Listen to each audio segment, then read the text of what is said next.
Hello जय हिंद दोस्तों। तो कैसे हैं आप सब? आशा करते हैं बहुत ही अच्छे होंगे। तो आज हम देखने वाले हैं बीबीएम के you semester 1 AC Hindi. AC Hindi का क्वेश्चन पेपर देखने वाले हैं जो आप लोग के प्रीवियस ईयर में आया है, उसी का क्वेश्चन पेपर देखने वाले हैं आज। और साथ में आप लोग को आंसर भी बताने वाले हैं। क्वेश्चन पेपर के साथ आप लोग को आंसर भी बताने वाले हैं और ऐसा क्वेश्चन बताने वाले हैं जो आपके एग्जाम में हर साल आता है। फिक्स है, क्वेश्चन हर साल रिपीट होता है। आप लोग को दिखाएंगे क्वेश्चन पेपर तो बताएंगे। और आप लोग का फुल मार्क्स कितना रहता है? 50 मार्क्स रहता है और टाइमिंग 2 आवर्स रहता है। 50 मार्क्स कैसे डिस्ट्रीब्यूट होता है? यानी 5 मार्क्स, एक मार्क्स का 5 क्वेश्चन होता है, एक मार्क्स का 5 क्वेश्चन होता है और 15 मार्क्स का तीन क्वेश्चन आप लोग को बनाना होता है। दिया जाता है 5, जिसमें 3 बनाना होता है। इसी प्रकार 50 मार्क्स आप लोग के एग्जाम लिया जाता है। चलिए क्वेश्चन पेपर आप लोग को कराते हैं। तो देखिए, आप लोग को शॉर्ट क्वेश्चन का आंसर बता देते हैं मौखिक रूप से। आँख का तारा, आप लोग जानते हैं आँख का तारा मुहावरे का अर्थ लिखें तो आँख का तारा का अर्थ क्या होता है? बहुत प्यारा। आगे बढ़ते हैं क्वेश्चन नंबर 2 की ओर। चौमासा में कौन सा समास है? चौमासा में कौन सा समास हो जाएगा? द्विगु समास। देखिए, समास अगर द्विगु समास क्या होता है? नंबर से रिलेटेड। जैसे कह सकते हैं त्रिरत्न, जहाँ देख सकते हैं संख्या जिस समास में संख्या आ जाए, जैसे त्रि मतलब 3, त्रिरत्न कह सकते हैं। त्रिरत्न तो यहाँ क्या आ गया? त्रि। और जैसे आप चतुर्भुज कह सकते हैं, चतुर्भुज। जैसे कह सकते हैं द्विगु। ये सब जिसमें जिस समास में संख्या आ जाए उसे क्या कहेंगे? द्विगु समास कहेंगे। द्विगु भी सुनिएगा तो कैसा? द्वि मतलब 2 का आवाज़ आ रहा है, तो आप रिलेट करके क्या रखते हैं? 2 यानी संख्या से रिलेटेड होगा। आगे बढ़ते हैं। अगला क्वेश्चन है, इनमें से कौन सा शब्द 2 से अलग है? यानी इनमें से कौन सा शब्द अलग है? तो दहन और अनल। आप लोग जानते होंगे आग का पर्यायवाची शब्द दहन होता है, अनल होता है, और अनन्य ये अलग शब्द है। आगे बढ़ते हैं। क्वेश्चन नंबर 4 है तमसा। तमसा का पर्यायवाची शब्द लिखें तो तमसा का पर्यायवाची शब्द क्या हो जाएगा? तो रात्रि हो जाएगा। क्या? रात्रि। ए नंबर। तमसा का अर्थ होता है, रिलेट अगर कीजिएगा तो अंधकार होता है। अंधकार यानी रात्रि कह सकते हैं। तो इसका आंसर हो जाएगा ए नंबर। इस प्रकार 4 क्वेश्चन हो गए। और 5वां क्वेश्चन है, इनमें से संविधान के किस अनुच्छेद के अनुसार संघ की राजभाषा हिंदी है? यानी कौन से अनुच्छेद में बताएगा कि संघ की राजभाषा, यानी संघ मतलब केंद्र की राजभाषा हिंदी है? तो इसका आंसर क्या आ जाएगा? अनुच्छेद 343। तो इसी प्रकार 5 क्वेश्चन खत्म हो जाते हैं। और यहाँ से लॉन्ग क्वेश्चन आंसर है, इसका आंसर आप लोग को पीडीएफ के माध्यम से बताएंगे। तो पल्लवन की उपयोगिता पर नीति दीर्घ निबंध लिखे हैं। यानी इस पर पल्लवन आप लोग जानते होंगे, चलिए बताएंगे जब क्वेश्चन कराएंगे तब। ये क्वेश्चन देखिए, ये क्वेश्चन हो सकता है आप लोग के एग्जाम में पूछ लिया जाए। ये क्वेश्चन वीवीआई है, आप लोग ये जरूर याद करके जाइएगा पल्लवन के विषय में। परिश्रम सफलता की कुंजी है, इस कथन को पल्लवित कीजिए। पल्लवित मतलब क्या होता है बता ही देते हैं। पल्लवित मतलब होता है कि अगर आपको कोई छोटी, ये कह सकते हैं छोटी, कह सकते हैं कविता दे दिया, उसको आप लोग को विस्तार रूप में लिखना है। जैसे आप लोग को 100 शब्द का कोई कविता दे दिया जाए, 100 शब्द का, और आपको उसी को बढ़ाकर लिखना है कितना? 405 शब्द में। उसी को कहते हैं पल्लवन, यानी विस्तार रूप में लिखना ही क्या कहलाता है? पल्लवन कहलाता है। और यहाँ देखिए 4 नंबर जो क्वेश्चन है, ये क्वेश्चन आप लोग के एग्जाम में हर एक साल आता है। संक्षेपण की परिभाषा लिखें, एक अच्छे संक्षेपण की विशेषताओं पर प्रकाश डालें। ये क्वेश्चन आप लोग वीवीआई 2 नंबर और 4 नंबर, ये क्वेश्चन प्रीवियस ईयर यानी 2 बार क्वेश्चन ये सब देख सकते हैं। ये क्वेश्चन वीवीआई है, 4 नंबर भी कर लेना आप लोग को बढ़िया से। और मैं भी कराने वाला हूँ। समास क्या है? उदाहरण सहित इसके प्रकारों पर प्रकाश डालें। चलिए बताते हैं आप लोग को। और भाषा संप्रेषण, ये भी 6 नंबर जो क्वेश्चन है, यह भी कह सकते हैं उतना इम्पोर्टेंट नहीं है, फिर भी इम्पोर्टेंट है, हो सकता है पूछ लिया जाए। तो चलिए आप लोग को आंसर कराते हैं। यहाँ से देख सकते हैं जो लॉन्ग क्वेश्चन आंसर था उसका आंसर आप यहाँ से देख सकते हैं। 15 मार्क्स के सभी प्रश्न। अब 15 मार्क्स में आप लोग कितना लिखिएगा? तो 15 मार्क्स में आप लोग जैसा कि एक पेज में 2 साइड होता है, तो एक पेज इधर होता है 2। कम से कम कितना लिखना है? कम से कम 4 पेज लिखना है। कितना? 4 पेज। 4 पेज से आप अधिक लिख सकते हैं अगर आप लोग के पास टाइम बचता है, तो एक क्वेश्चन में 4 पेज से अधिक लिख सकते हैं, और नहीं तो कम से कम 4 पेज जरूर लिखिएगा। चलिए बताते हैं आप लोग को आंसर। तो पहला क्वेश्चन आप देख सकते हैं, पल्लवन की उपयोगिता पर निबंध लिखें। तो पल्लवन का अर्थ क्या होता है? किसी संक्षिप्त विचार को, सुक्ति या वाक्य को विस्तार पूर्वक स्पष्ट करना। तो किस किस चीज़ को? संक्षिप्त विचार। जैसे कि आप लोग को दिया था परिश्रम की कुंजी क्या है? कंसिस्टेंसी। या कंसिस्टेंसी मतलब क्या होता है? लगातार काम करना ही कंसिस्टेंसी कहलाता है। सुक्ति या वाक्य को विस्तार पूर्वक स्पष्ट करना, यह लेखन कला की एक महत्वपूर्ण अंग है जिसमें छोटे कथन के भीतर छिपे गहरे अर्थ को विस्तार से प्रस्तुत किया जाता है। यानी एक ऐसा कह सकते हैं भाग है जिसमें क्या करता है, आप लोग को छोटा सेंटेंस दिया जाएगा, उसी के आधार पर उसी के अर्थ रहेगा। यानी जो सेंटेंस दिया उसी के अर्थ पर आप लोग को उसी को बड़ा यानी विस्तार रूप में लिखना है। पल्लवन की उपयोगिता अनेक दृष्टियों से महत्वपूर्ण है, विशेषकर शिक्षा, लेखन और अभिव्यक्ति के क्षेत्र में। चलिए आगे पॉइंट पढ़ते हैं। सबसे पहले आप लोग को याद रखना है ये क्वेश्चन। सबसे पहले पल्लवन से विचारों की स्पष्टता बढ़ती है। देखिए आप पल्लवन में क्या करता है, विचारों को एकदम बढ़ा चढ़ाकर उदाहरण के साथ लिखा जाता है ताकि स्पष्ट रूप से जो भी पढ़े उसे आसानी से समझ में आ जाए। जब किसी छोटे वाक्य को विस्तार दिया जाता है तो उसे उसमें छिपे विभिन्न पहलुओं को समझने का अवसर मिलता है। यानी जो जो भी उसमें पहलू है उन सबको आप आसानी से समझ पाएंगे। इससे विद्यार्थी और लेखक दोनों की सोचने की क्षमता विकसित होती है। यानी विद्यार्थी जो पढ़ रहा है और जो लिख रहा है दोनों की सोचने की क्षमता विकसित होती है यानी बढ़ती है। पल्लवन के माध्यम से व्यक्ति किसी विषय की गहराई से समझता है, यानी बहुत गहराई से, क्योंकि उदाहरण दिया जाता है, और उसे प्रभावशाली ढंग से प्रस्तुत कर पाता है। इसी प्रकार अगला पॉइंट है, दूसरे पल्लवन भाषा कौशल को मजबूत बनाता है। कौशल मतलब क्या है, स्किल को मजबूत बनाता है। इसमें सही शब्दों का चयन, वाक्य विन्यास और भावों की प्रस्तुति पर ध्यान पड़ता है। इससे लेखन शैली सुधार होती है, यानी लिखने की शैली सुधार होती है और भाषा अधिक प्रभावशाली बनती है। यानी हम लोग सामान्य भाषा में हम लोग एकदम सामान्य वर्डों का यूज करते हैं, लेकिन अगर आप पल्लवन लिखिएगा तो धीरे धीरे कह सकते हैं तद्भव शब्द आप लोग यूज कीजिएगा जो आप लोग की भाषा को प्रभावशाली बनाएगा। यह विद्यार्थियों के लिए विशेष रूप से उपयोगी है क्योंकि इनसे उनकी परीक्षा में लेखन क्षमता बेहतर होती है। यानी आप लोग अगर एग्ज़ाम दे रहे हैं, जैसे कि आप लोग यूपीएससी, कोई भी आप लोग का यूपीएससी या पीसीएस एग्ज़ाम देंगे तो आप लोग का जो एग्ज़ाम होता है उसमें लेखन की कला बहुत महत्वपूर्ण होती है। आप लोग सुने भी होंगे। तो उन सब की आप कैसे स्किल को बढ़ा सकते हैं, लेखन की कला को, तो आप लोग को क्या करना होगा, पल्लवन में लिखना होगा। चलिए आगे बढ़ते हैं। अगला पॉइंट है, तीसरे, पल्लवन रचनात्मक को बढ़ावा देता है। यानी रचनात्मक मतलब क्या है, क्रिएटिविटी। एक छोटे से विचार को विस्तृत रूप में प्रस्तुत करना कल्पना शक्ति और विश्लेषणात्मक सोच की मांग करता है। अगर आप लोग को कुछ छोटा में दिया जाए तो उसको आप बढ़ा करके लिख रहे हैं तो आप लोग को थोड़ा सोचना होगा, जिससे आप लोग की शक्ति, विश्लेषणात्मक शक्ति बढ़ेगी, सोच का मांग करती है। इससे व्यक्ति की सृजनात्मकता यानी क्रिएटिविटी विकसित होती है और वह नए नए दृष्टिकोण से सोचने लगता है। अगर आप लोग को कुछ छोटा दे के कुछ बड़ा बड़ा चीज़ लिखना है तो आप लोग को सोचना पड़ेगा, तब न लिख सकते हैं। तो इससे आप लोग का नए नए दृष्टिकोण उत्पन्न होते हैं। आप लोग याद रखिएगा। अंत में पल्लवन का उपयोग जीवन के विभिन्न क्षेत्रों में किया जा सकता है। यह न केवल शैक्षिक दृष्टि से महत्वपूर्ण है, यानी यह केवल शिक्षा के लिए ही महत्वपूर्ण नहीं है, बल्कि व्यवहारिक जीवन में भी संचार को प्रभावी बनाता है। यानी आप लोग के पास कोई छोटा विचार है, किसी कह सकते हैं, आप लोग अगर पढ़े होंगे कबीर के दोहे, तो कितना छोटा रहता है, अगर उसका अर्थ निकालिएगा तो लगभग 15 कह सकते हैं 2-3 लाइन का दोहा होता है, और अगर अर्थ निकालते हैं तो हाफ पेज या 1 पेज भी कवर हो जाता है। इस प्रकार पल्लवन की ऐसी कला है जो व्यक्ति को बौद्धिक यानी कह सकते हैं बुद्धिमान, भाषाई विकास में भी महत्वपूर्ण भूमिका निभाती है। तो इस प्रकार आप लोग को बढ़िया से एकदम पॉइंट वाइज याद रखना है और पॉइंट वाइज ही एग्जाम में लिखना है। चलिए अगला क्वेश्चन करते हैं। तो यहाँ से देख सकते हैं यही है, एक पल्लवन लिखना है, परिश्रम सफलता की कुंजी है, इस कथन को पल्लवित कीजिए, यानी इसको बढ़ा चढ़ाकर लिखना है उदाहरण के साथ। तो चलिए इसको ईजी करते हैं क्योंकि हो सकता है ये क्वेश्चन रिपीट ना हो। तो आप लोग कैसे लिखना है ये समझिए। आप लोग के एग्ज़ाम में आ जाएगा तो कैसे लिखना है, तो आप लोग के एग्ज़ाम में हो सकता है कुछ अलग क्वेश्चन आ जाए, तो कैसे लिखना है वो समझिए।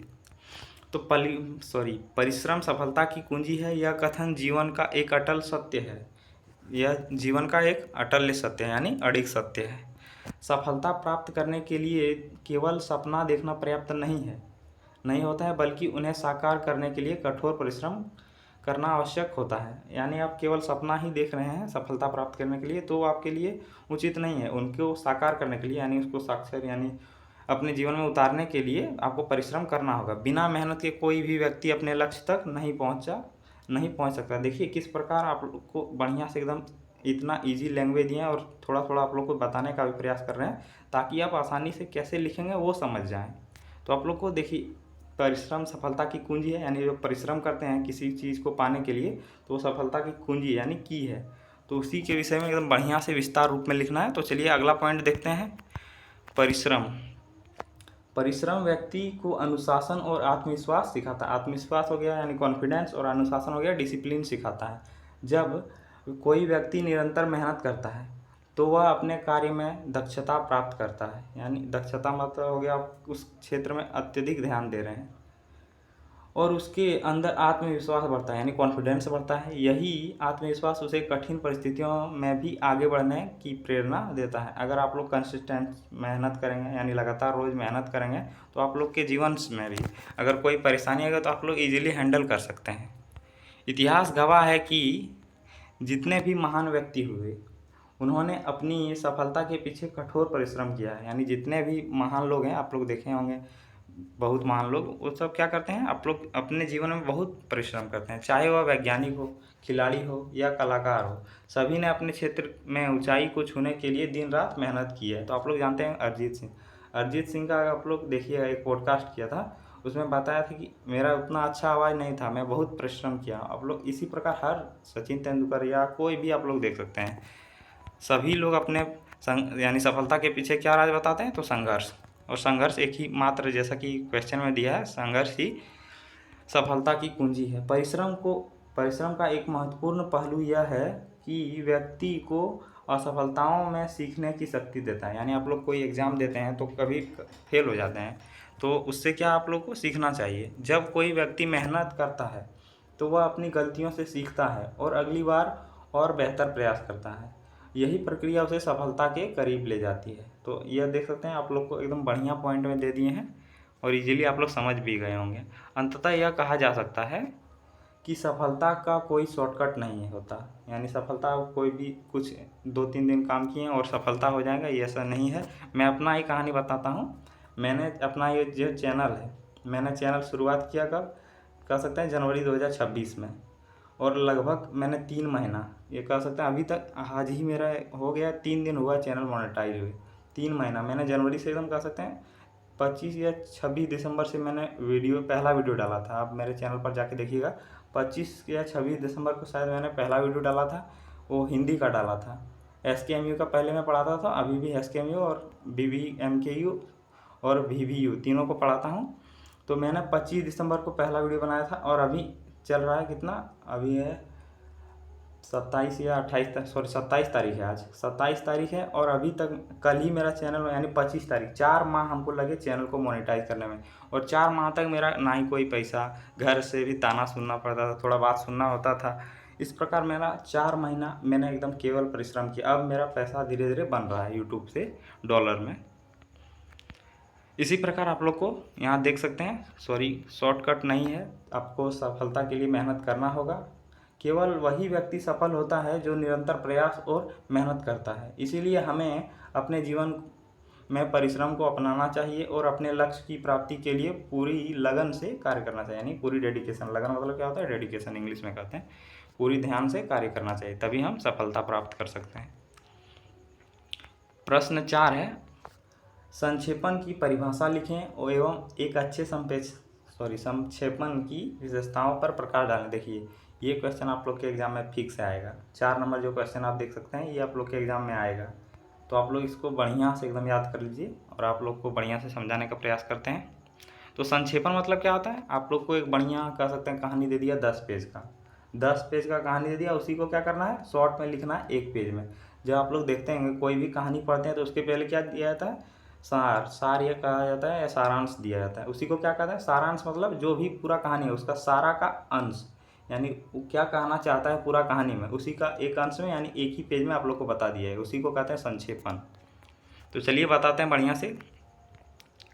संक्षेपण का अर्थ है किसी विस्तृत गद्यांश या लेख को उसके मुख्य विचारों को बनाए रखते हुए एक संक्षिप्त रूप में प्रस्तुत करना। यानी जो कहानी बताएं आप लोग को, एक कहानी दिया जाएगा आप लोग को लगभग 5-6 पेज में, उसी को कहानी को उसी का मूल उद्देश्य कह सकते हैं, मूल कहानी है, उसी को बनाए रखना है। जो बताया वही बताना है, जो डाटा यहाँ दिया है वही डाटा आप लोग को संक्षेपण में बताना है, यानी मूल भाव बनाए रखने हुए संक्षेप में प्रस्तुत करना है। अगला पॉइंट है, इसमें अनावश्यक शब्दों और वाक्यों को हटाकर केवल आवश्यक तथ्यों को रखा जाता है, यानी केवल तथ्य रखना है और जो आवश्यक बातें हैं उन सबको हटाया जाता है। और आप लोग अगर संक्षेपण में देखेंगे तो वहाँ उदाहरण नहीं दिया जाता है। संक्षेपण लेखन का एक महत्वपूर्ण कला है जो स्पष्टता और संक्षिप्तता को दर्शाती है। आगे बढ़ते हैं। एक अच्छे संक्षेपण की कई विशेषताएं होती है। सबसे पहली विशेषता है संक्षिप्तता। सबसे पहली विशेषता क्या है? संक्षिप्तता, यानी संक्षिप्तता मतलब क्या कहते हैं? शॉर्ट।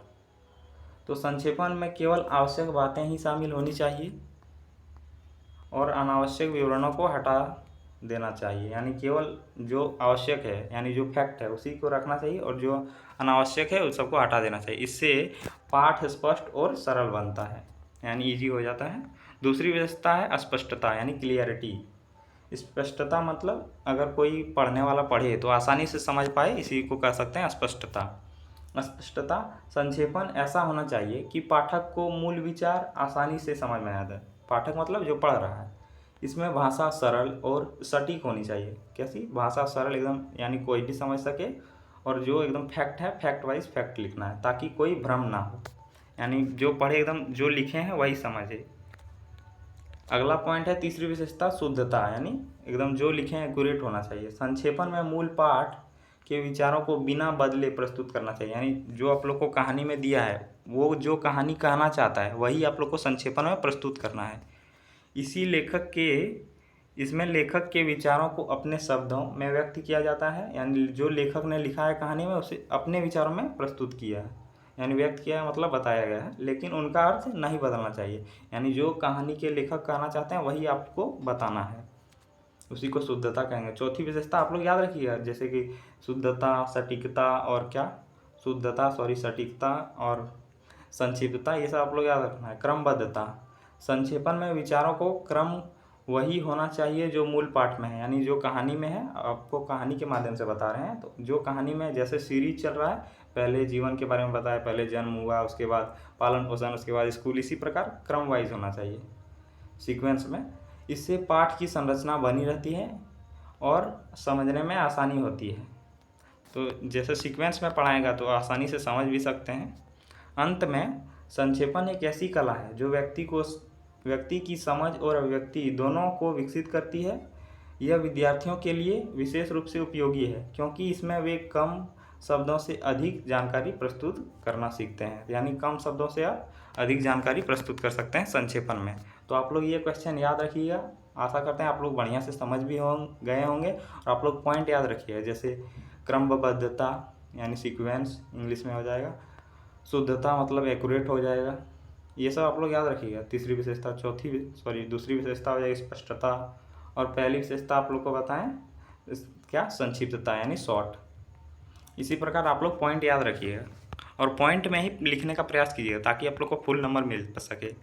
और देखिए समास का ये क्वेश्चन आप लोग का आएगा, हो सकता है 1 मार्क्स में पूछ लिया जाए समास का कोई भेद देकर। समास क्या है? उदाहरण सहित इसके प्रकारों पर प्रकाश डालें, यानी आप लोग जानते होंगे समास के 6 भेद। अगर आप लोग को हो सकता है कि 1 मार्क्स में समास कोई द्विगु समास देके उसका उदाहरण पूछ लिया जाए तो आप लोग ये क्वेश्चन भी कर लीजिए, 1 मार्क्स में हो सकता है ये क्वेश्चन आ जाए। समास का अर्थ है 2 या 2 से अधिक शब्दों से मिलाकर एक नया और संक्षिप्त शब्द बनाना। जैसा कि आप लोग जानते भी होंगे, समास हिंदी व्याकरण का एक महत्वपूर्ण भाग है जो भाषा को संक्षिप्त और प्रभावशाली बनाता है। इसमें शब्दों के बीच विभक्त चिन्ह हट जाते हैं।